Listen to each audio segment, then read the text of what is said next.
ഇപ്പോൾ ഒരു അടിയന്തരമായ വാർത്ത ശ്രീനാഥ് ചന്ദ്രൻ മുംബൈയിൽ നിന്ന് അറിയിക്കുന്നു. ഇന്നലെ മുംബൈയിൽ നിന്നും പുറപ്പെട്ട നേത്രാവതി എക്സ്പ്രസ് സാമന്ത്വാടി സ്റ്റേഷനിൽ പിടിച്ചിട്ടിരിക്കുകയാണ്.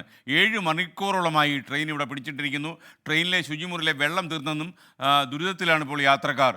ട്രെയിൻ എപ്പോൾ പുറപ്പെടുമെന്ന് ഒരു വ്യക്തതയുമില്ല. ഇപ്പോൾ ഈ ട്രെയിനിൽ സഞ്ചരിക്കുന്ന ശിവൻകുട്ടി എന്നൊരു യാത്രക്കാരൻ നമുക്കൊപ്പം ടെലിഫോണിൽ ചേരുന്നു നേത്രാവതി എക്സ്പ്രസ്സിൽ നിന്ന്.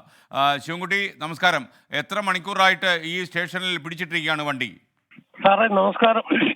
ഇന്നലെ പനമലയിൽ നിന്ന് പുറപ്പെട്ടത് തന്നെ ഇത് 6:25-നാണ്. അതിനുശേഷം രാത്രി 2:30യോടുകൂടി സാവന്തവാടി എന്ന് പറയുന്ന സ്റ്റേഷനിലെത്തി. നല്ല മഴയായിരുന്നു. അന്നേരം മുതൽ പിടിച്ചിട്ടിരിക്കുകയാണ്. നേരം വെളുത്തൊക്കെ നോക്കുമ്പോഴേക്ക് ബാത്റൂമിൽ വെള്ളം പോകാനുള്ള ഒരു സൗകര്യങ്ങളും ഇല്ല, ഒന്നുമില്ല. ഇപ്പൊ പലരും പലതാണ് പറയുന്നത്.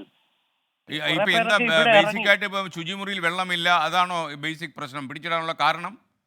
അല്ലല്ല സാർ, ഇവിടെ ഇങ്ങോട്ട് മുൻവശത്തേക്ക് പോകാൻ കഴിയണില്ല. അവിടെ തുരങ്കം എന്തോ ഇടിഞ്ഞിട്ടുണ്ട് എന്ന് പറഞ്ഞിരിക്കുകയാണ്. അത് കാരണം കേരളത്തിലേക്കുള്ള റൂട്ട് ഈ വഴിക്ക് ക്യാൻസൽ ആക്കിയിരിക്കുക. പിന്നെ നേരത്തെ ഒരു വാർത്ത ഉണ്ടായിരുന്നു, കൊങ്കൺ വഴിയുള്ള റെയിൽ ഗതാഗതം നിശ്ചലമായി, കാരണം മണ്ണിടിഞ്ഞു എന്നുള്ള രീതിയിൽ വാർത്തയായിരുന്നു. അതുകൊണ്ട് ഗോവയിൽ നിന്ന് മുംബൈയിലേക്കുള്ള ട്രെയിനുകളൊക്കെ റദ്ദാക്കിയെന്ന് നേരത്തെ അറിയിക്കുന്നുണ്ടായിരുന്നു.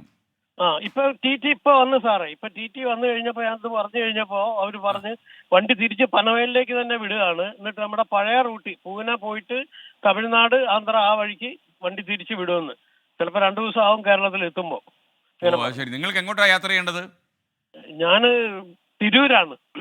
തിരൂർ, മലപ്പുറം തിരൂരിലാണല്ലേ? അതെ സാർ, അതെ സാർ. അപ്പൊ എന്തായാലും ശിവൻകുട്ടി പനവേലിലേക്ക് മടങ്ങുകയാണെങ്കിൽ നിങ്ങൾ അതുവഴി യാത്ര ചെയ്ത് വരിക, അല്ലാതെ ഇപ്പം എന്താ മാർഗം? നമ്മളോട് ചേർന്നതിൽ വളരെ സന്തോഷം. Thank you for joining in morning show. Thank you Sivankutty.